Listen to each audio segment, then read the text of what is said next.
Alhamdulillah wassalatu wassalamu ala rasulillah Sayyidina Muhammad ibn Abdillah wa ala alihi wa ashabihi wa mawala.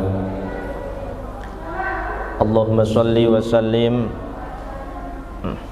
wa barik ala Sayyidina Muhammadin al-fatih lima ughliqa wal khatimi lima sabaqa nasirul haqqa bil haqqi wal hadi ila siratikal mustaqim sallallahu alaihi wa ala alihi wa ashabihi haqqa qadrihi wa miqdarihi azim.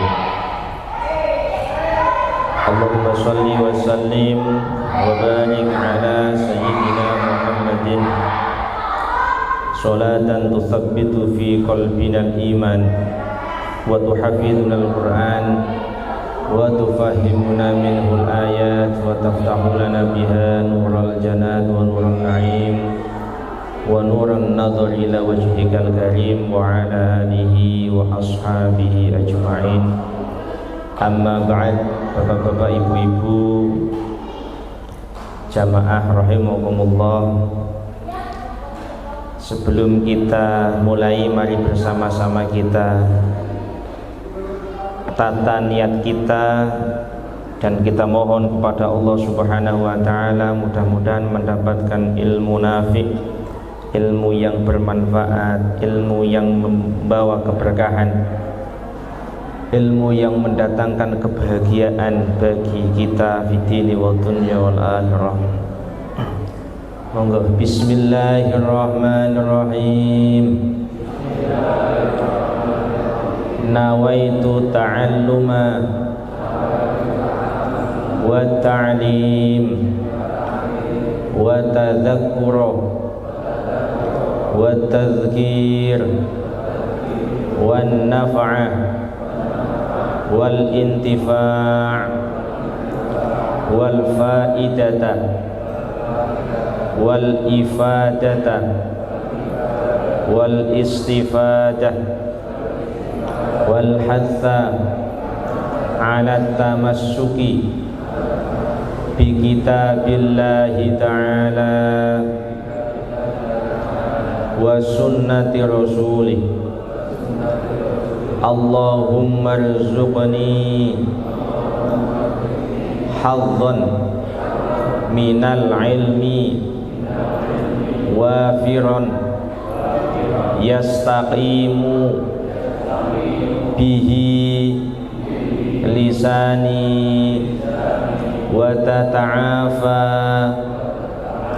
bihi argani wa yasfu bihi zamani wa atafawwaqu bihi ala aqrani.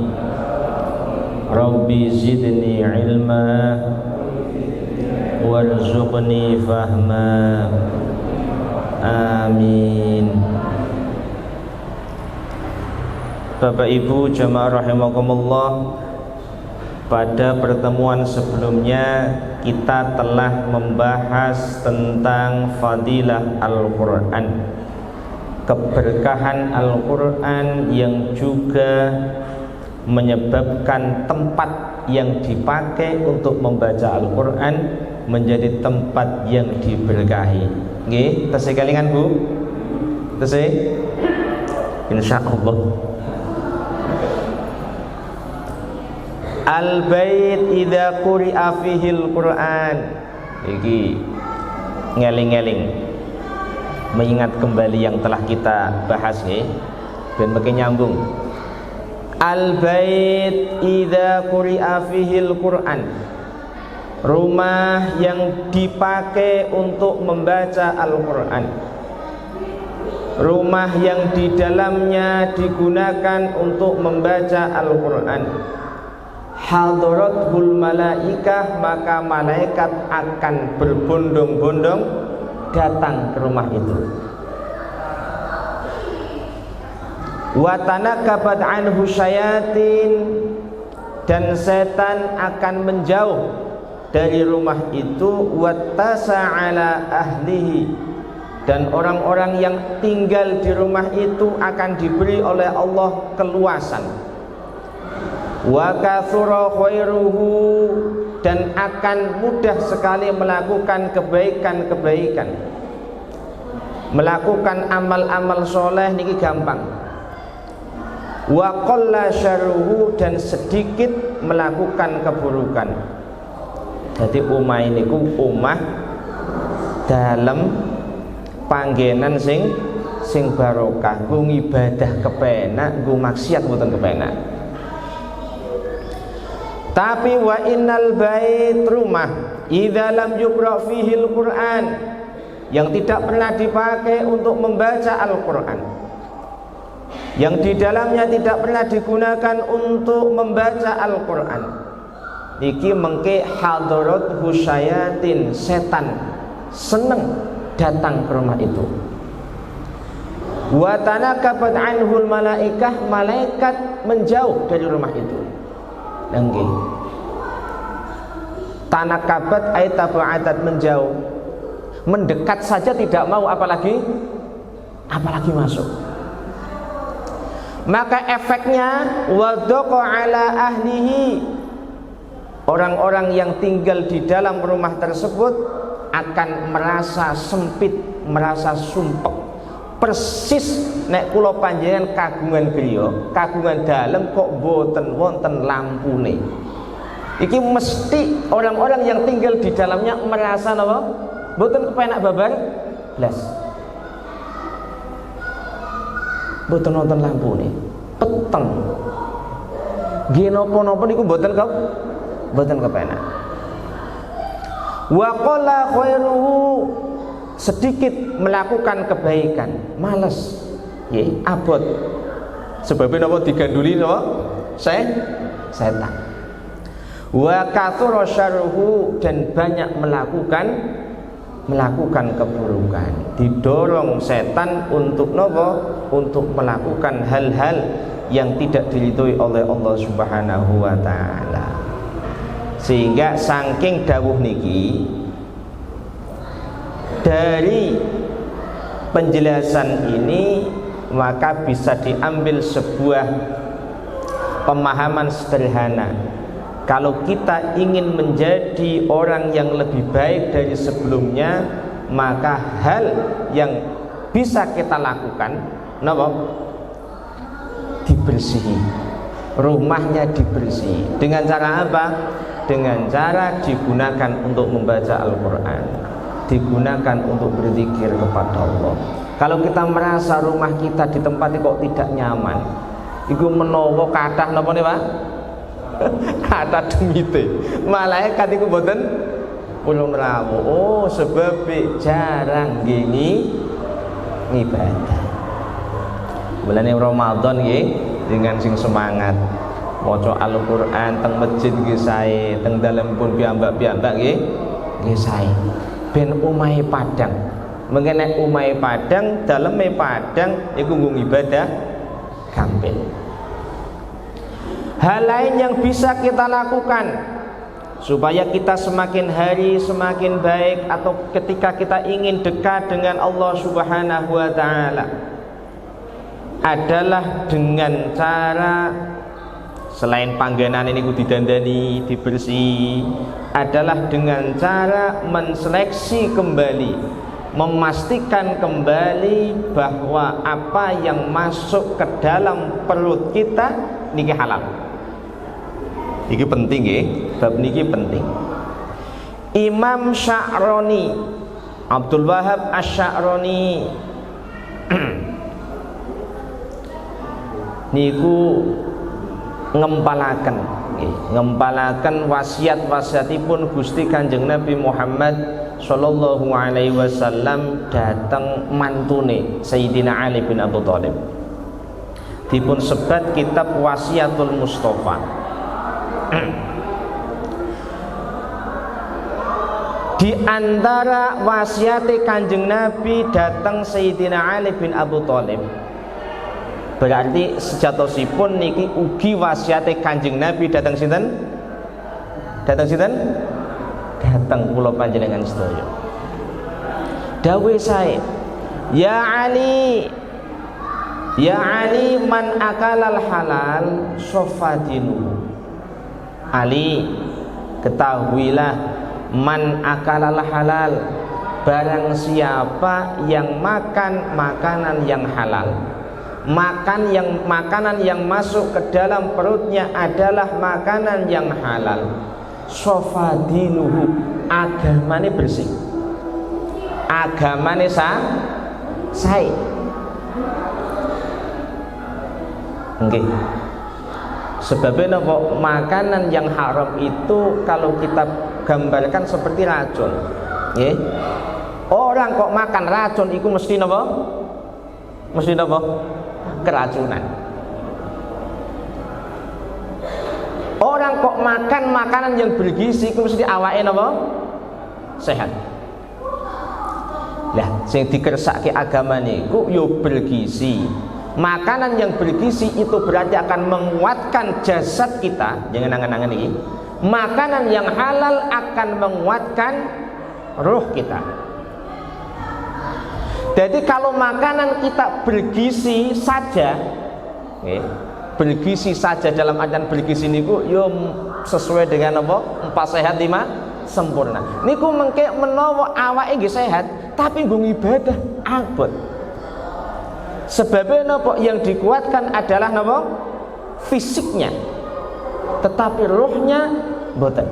Sebabnya napa? Sing didahar mboten halal.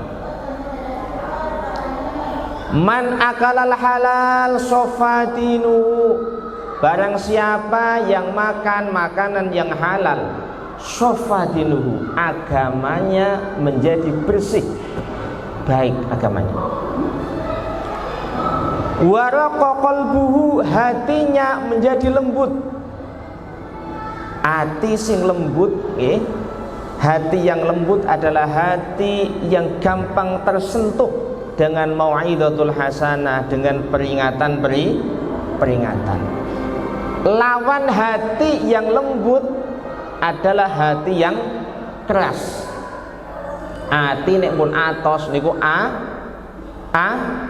angel nggih. Ati kok atos. Angel.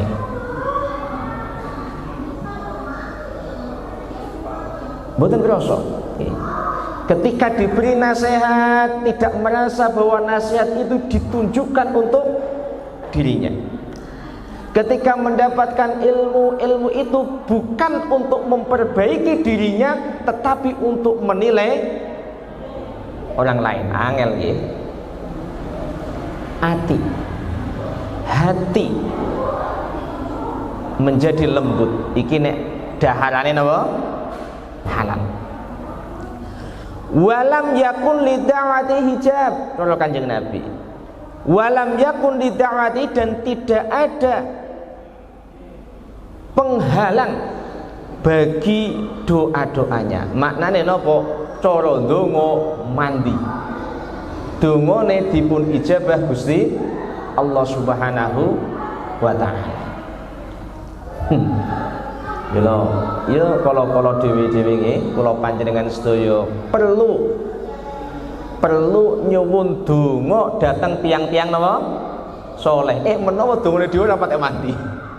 Tapi doa-doa para ulama yang mereka hidupnya dipakai untuk mengkhidmati Al-Qur'an, mengkhidmati agama, yang makanannya begitu terseleksi, yang hari-harinya dipakai untuk riyadhah, untuk puasa, ya wajar nek dongane luwih mandi.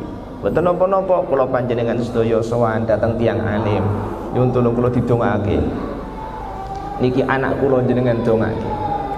Niki putu kula jenengan dongake ben dados tiyang saya.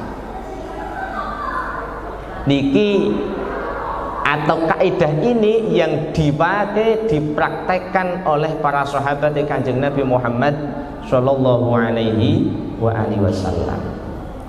Jenengan nate mireng ana sahabat asmane Anas bin Malik. Sering mireng nggih? Niki biasanya nek hadis niku an Anas bin Malik kathah niku. Nah, Anas bin Malik niki termasuk sahabat yang sejak kecil ini sudah dititipkan orang tuanya kepada Rasulullah Muhammad Shallallahu Alaihi Wasallam. Jadi kecil ini pun derek Kanjeng Nabi, ewang-ewang Kanjeng Nabi, hikmah datang Kanjeng Nabi Muhammad Shallallahu Alaihi Wasallam. Suatu ketika ibu Anas matur datang Kanjeng Nabi, Kanjeng Nabi, anak kula niki sampun sakwetawis derek panjenengan. Anak saya ini sudah beberapa saat ikut derek ke panjenengan, membantu panjenengan. Maka aku mohon kepadamu ya Rasul, doakan anak. Nggih. Jadi nyuwun donga datang sinten? Kanjeng Nabi Muhammad sallallahu alaihi wa alihi wasallam. Pun Kanjeng Nabi disuwuni donga, Kanjeng Nabi loman-lomane wong loman-lomane tiyang niku Kanjeng Nabi. Dongane ngene, Bu. Allahumma akfir malahu wa waladahu wa atil umrahu waghfir dambahu. Donga ngene, Allahumma akfir malahu, ya Allah, kula nyuwun dhateng panjenengan paringi Anas niki duit sing akeh. Mal niku maknane napa? Bondo. Akfir iku akeh. Dadi ana sahabat sing didongake Kanjeng Nabi dipun paringi bondo kathah sinten? Anas bin Malik. Wa waladahu, jenengan paringi anak sing akeh. Nggih. Nek dhewe biasane ndonga saleh, salihah mboten. Anas niki sahabat Anas didongake duwe putra napa? Kathah. Wa atil umrahu, jenengan panjangkan usianya, wa fir dambahu, jenengan ngapunten dosa-dosane. Dadi wonten pinten perkawis, Bu, ingkang dipun suwun Kanjeng Nabi kagem sahabat Anas, pinten, Bu? Nun sekawan. Sing nomor iki didongake napa? Sugih, akeh bondo. Sing nomor loro napa?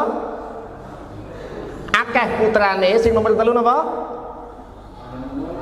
Panjang umur. Sing nomor papat dipun ngapunten dosane. Cara kula panjenengan kok diparingi sekawan perkawis niki sampun. Bungah seneng donya akhirat. Sekawan. Sahabat Anas bin Malik setunggalipun betul cerita, saya itu diberi oleh Allah Subhanahu wa taala kebun. Yang kebun itu berbuah setahun 2 kali. Dari kebun itu tercium aroma yang sangat wangi. Ini ku nggambarke banget sugi. Terus piyambake niku cerita, sungguh keluar dari tulang sulbiku anak 1 selawe lanang, loro wadon. Niku putrane sinten? Ini kita tenanan, ini pun mboten guyonan iki. Keterangan iki wonten kitab Al-Fawaid Al-Mukhtarah. Cerita niki masyhur. Itu sahabat sinten? Anas bin, putrane kathah. Yuswane pinten? Para ulama berbeda pendapat, para saudara. Para ulama berbeda pendapat. Berapa tuh usia Sayyidina Anas bin Malik? Pendapat terkecil niku menyatakan usianya 99 tahun. Wonten jenengan teng mriki sing 99? Mboten. Di antara ulama ahli tarikh ada yang menyatakan bahwa usianya 120 tahun. Maknane umure napa? Dawa. Barokah napa, Bu? Barokah napa? Dongane Kanjeng Nabi. Lah ibuke kok wani nyuwun donga teng Kanjeng Nabi niku sebabe napa? Putrane pun derek ke Kanjeng Nabi Muhammad sallallahu alaihi wasallam. Wonten sahabat sanese asmane Abdullah bin Abbas. Sinten? Abdullah bin Abbas ini terkenal sebagai ahli tafsir. Tiang sahabat sing banget pahami Al-Qur'an niku sinten? Ibnu Abbas. Dikisahkan suatu malam Rasulullah nginep di tempatnya Sayyidah Maimunah. Nginep di tempatnya Sayyidah Maimunah. Kemudian Rasulullah ngeresake wudu. Lah sing nyiapke perlengkapan wudune niki sinten? Ibnu Abbas. Lajeng Sayyidah Maimunah matur dateng Kanjeng Nabi. Jeung Nabi ingkang nyiapke perlengkapan wudunipun panjenengan. Niku lho cah niku jenenge sinten? Ibnu Abbas. Kula suwun jenengan ndongake tiyang niki. Ndongake lare niki. Didongake Kanjeng Nabi, Allahumma faqihhu fiddin wa 'allimhu ta'wil. Ya Allah, estu kula nyuwun dhateng panjenengan dengan dadosaken lare niki lare sing ahli agama. Jangan ajari berkaitan dengan takwil Al-Qur'an. Barokah dungune Kanjeng Nabi dados imamul mufassirin, termasuk jajaran sahabat ingkang banget pahami napa Al-Qur'an. Niki barokah napa dungane Kanjeng Nabi. Lah nggih Sayyidah Maimunah kok wantun nyuwun donga teng Kanjeng Nabi sebabe napa? Ibnu Abbas sampun hikmah ewang-ewang Kanjeng Nabi. Dan iki dados rumus para sederek menawi kula panjenengan kepengin kepengin putra wayahe dados putra wayah ingkang sae jenengan derekke dhateng tiang-tiang alim. Mulane kadang-kadang wis dipondokke wae jane ben ngoten ben derek napa derek dhateng para kiai, derek dhateng tiang-tiang alim. Menawi mboten kula panjenengan sedaya kedah rajin napa nyowanke jenengan ajak nggih jenengan misale badhe napa badan Idul Fitri misale jenengan badhe sowan dhateng tiang-tiang soleh, dhateng tiang-tiang alim, putrane, putune jenengan jak suwunke donga. Sebabe napa tiang-tiang soleh niku wau daharane halal sehingga dongane dipun ijabah Gusti Allah Subhanahu wa taala. Pun sedikit meneh. Pun mahir. Dereng pinten menit meneh? Sekawan nggih. Walam yakun li da'wati hijab. Doanya diijabah Allah Subhanahu wa taala. Niki barokah maeme dahare halal. Lajeng Gusti Kanjeng Nabi nerasaken, ya Ali man akala syubuhat. Wahai Ali, barang siapa yang makan makanan yang subhat. Subhat itu berarti mboten patek cetha nggih. Baina iki yo kaya mambu-mambu halal tapi nggih mambu-mambu napa haram. Mboten cetha. Niki mengke efek sampingnya istaba alaihi dinuhu, agamane niki nggih oleng. Jadi makanan iki penting sangat nggih. Atine oleng. Agama niki mboten cetha. Wa adzlama qalbuhu jenengan angen-angen. Wa adzlama qalbuhu, atine dadi peteng. Atine dadi napa? Dadi peteng. Hatinya menjadi gelap. Di antara tanda hati seseorang itu gelap, dia tidak bisa membedakan mana yang baik, mana yang buruk.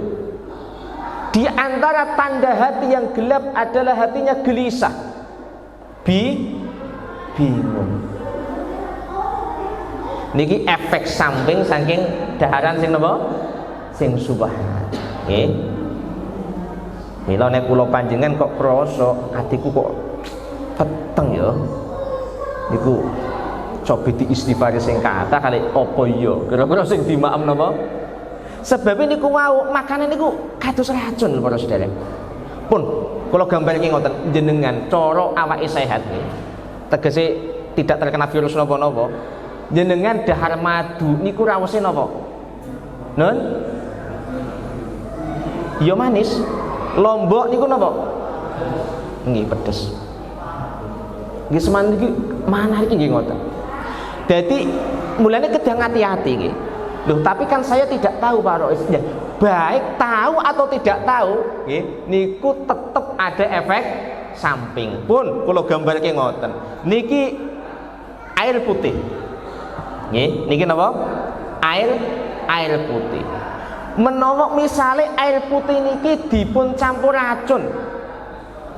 Kecampuran racun. Kula unjuk. Kira-kira kula keracunan apa mboten, Pak? Lah kula mboten ngerti ya. Tapi tetep napa? Keracunan. Ming teng dokter mboten disalahke ngoten mawon. Wong mboten ngerti. Sami daharan sing haram niki nggih kados racun niku. Dadi dhewe krasa napa mboten krasa? Ngerti napa mboten ngerti? Iku tetep akan berefek terhadap rohani kula panjenengan. Nggih, alhamdulillahirabbil alamin. Pun nggih, insyaallah kula panjenengan terasaken sanes wekdal. Monggo kula dherekaken. Niki pun deal tenan nggih. Nggih. Monggo bismillahirrahmanirrahim. Allahumma barik lana fima razaqtana wa qina adzabannar.